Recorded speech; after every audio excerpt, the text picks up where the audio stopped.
அன்பார்ந்த சகோதர சகோதரிகளை, இயேசுவின் நண்பர் ஆவோம் என்ற இந்த நிகழ்ச்சியின் வழியாக இந்த நாளிலும் உங்களை சந்திப்பதில் நான் மகிழ்ச்சி அடைகிறேன். இந்த இறை செய்தியை கேட்கிற உங்களுக்கும் உங்கள் குடும்பத்தில் உள்ள அனைவருக்கும் சமாதானம் உண்டாவதாக.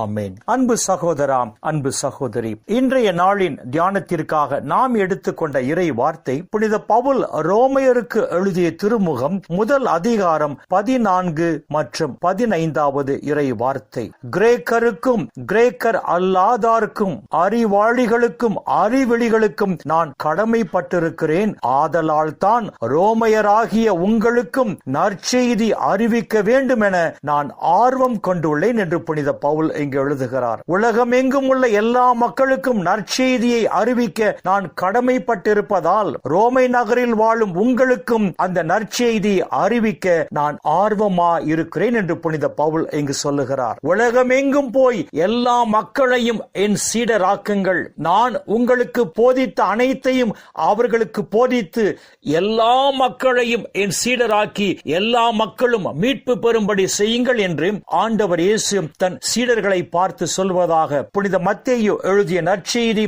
28ஆம் அதிகாரம் 19-20 இறை வார்த்தைகள் நமக்கு தெளிவாக சொல்லுகின்றன. கடவுள் படைத்த எல்லா மக்களும் மீட்பு பெற வேண்டும் என்பது கடவுளின் சித்தமாக திருவுளமாக இருக்கிறது என்று புனித பவுல் தீமோத்தேயுவுக்கு எழுதிய முதல் திருமுகம் 2ஆம் அதிகாரம் 4ஆம் இறை வார்த்தையில் சொல்லுகிறார். எனவே இந்த உலகில் இயேசுவை பற்றி அறியாத பிற இனத்து மக்களுக்கும் இயேசுவை பற்றி அறிவித்து அந்த மக்களும் இயேசுவின் மீது நம்பிக்கை கொண்டு அவர்களும் இயேசு கிறிஸ்துவின் வழியாக மீட்பு பெற வேண்டும் என்ற எண்ணத்தில் தான் புனித பவுல் இங்கு இந்த நற்செய்தி பணியை ஆற்றுகிறார். நற்செய்தி என்பது இயேசு கிறிஸ்துவை பற்றியதாகும் என்று புனித பவுல் ரோமியருக்கு எழுதிய திருமுகம் முதல் அதிகாரம் 3ஆம் இறை வார்த்தையில் சொல்லுகிறார். நற்செய்தி அறிவிக்க வேண்டியது என்னுடைய கடமை. அது என்மேல் சுமத்தப்பட்ட ஒரு கடமை. நற்செய்தியை நான் அறிவிக்கவில்லை என்று சொன்னால் எனக்கு ஐயோ கேடு என்று புனித பவுல் கொரிந்தியருக்கு எழுதிய முதல் திருமுகம் 9ஆம் அதிகாரம் 16ஆம் இறை வார்த்தையிலே சொல்லுகிறார். நற்செய்தி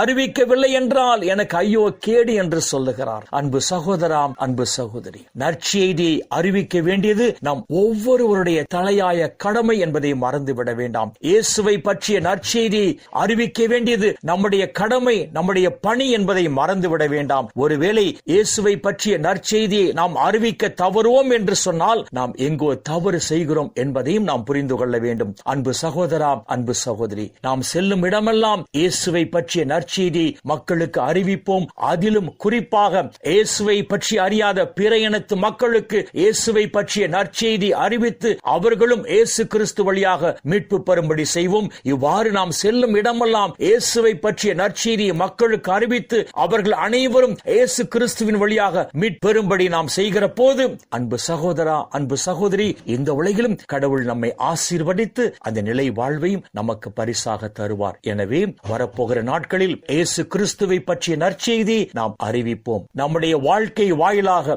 இயேசு கிறிஸ்துவை பற்றிய நற்செய்தியை அறிவிப்போம். கொல்கத்தாவில் வாழ்ந்த புனித மதர் தெரேசா தன் வாழ்க்கை வாயிலாகத்தான் இயேசுவை மக்களுக்கு அறிவித்தார். எனவே நம்முடைய அன்பு நிறைந்த வாழ்க்கை வாயிலாக இயேசுவை பற்றி மக்களுக்கு அறிவிப்போம். வார்த்தை வாயிலாக இயேசுவை பற்றி மக்களுக்கு அறிவிப்போம். இவ்வாறு உலகமெங்கும் நாம் இயேசுவை பற்றிய நற்செய்தியை நாம் அறிவித்து உலகமெங்கும் உள்ள மக்கள் இயேசு கிறிஸ்து வழியாக மீட்பு பெறும்படி செய்கிற போது இந்த உலகமெங்கும் ஒரே மேய்ப்பன், ஒரே மந்தை என்ற நிலைமை உருவாகும் என்பதை மறந்துவிட வேண்டாம். எனவே இயேசுவை பற்றிய நற்செய்தி அறிவித்து நாம் இந்த உலகிலும் மறு உலகிலும் ஆசி பெற்ற மக்களாக வாழ்வோம். இந்த இறை சிந்தனைகளோடும் நாம் ஜெபத்திற்குள் கடந்து செல்லுவோம். மக்களை, எங்களை நேசிக்கிற நல்ல பிதாவே, அப்பா, இந்த உலகில் இன்னும் ஒரு நாளை நீர் எங்களுக்கு சேர்த்து தந்த உம்முடைய கிருபைக்கு நன்றி சொல்லுகிறோம். இந்த நாளிலும் உம்மால் தேர்ந்து கொள்ளப்பட்ட எங்களுடைய தலையாய கடமை என்ன, எங்களுடைய பணி என்ன என்பதை உம்முடைய உயிருள்ள வார்த்தைகள் வாயிலாக எங்களுக்கு எடுத்துச் சொன்னீரே அப்பா, உமக்கு நன்றி சொல்லுகிறோம். வரப்போகிற நாட்களில் நாங்கள் செல்லும் இடமெல்லாம் உம் மகன் இயேசுவை பற்றிய நற்செய்தியை மக்களுக்கு அறிவித்து உலகமெங்கும் உள்ள மக்களை இயேசுவின் சீடராக்கி உலகமெங்கும் உள்ள மக்கள் மீட்பு பெறும்படி நாங்கள் செய்யும் போது அப்பா பிதாவே, இந்த உலகிலும் தேவரீர் எங்களை ஆசீர்வதித்து அந்த நிலை வாழ்வையும் எங்களுக்கு பரிசாக தருவீராக. அப்பா பிதாவே, இந்த இறை செய்தியை கேட்கிற அனைத்து மக்களையும் அவர்கள் குடும்பங்களையும் விண்ணக ஒளி பீடத்திலிருந்து தேவரீர் ஆசீர்வதிப்பீராக. அப்பா பிதாவே, இந்த நாளில் நல்ல வேலை தங்களுக்கு கிடைக்க வேண்டும் என்று சொல்லி உம்முடைய பாதத்தில் பாரத்தோடு அமர்ந்து செபிக்கிற அந்த மக்களுக்காக செபிக்கிறேன். அப்பா, உம்முடைய இரக்கத்தின் நிமித்தம் இந்த மக்கள் நினைத்ததற்கும் எதிர்பார்த்ததற்கும் மேலான ஒரு நல்ல வேலையை இந்த மக்களுக்கு கொடுத்து தேவரின் இந்த நாளில் இவர்களை ஆசீர்வதிப்பீராக. அப்பா, குழந்தை பாக்கியத்துக்காக ஏங்குகிற மக்களுக்காக செபிக்கிறேன். அந்த மக்களின் கற்பத்தின் கனியை ஆசீர்வதித்து அவர்களும் தாய்மை பேற்றை அடையும்படி செய்வீராக. இயேசுவின் பரிசுத்த நாமத்தில் செபிக்கிறோம் நல்ல பிதாவே. ஆமேன், ஆமேன், ஆமேன்.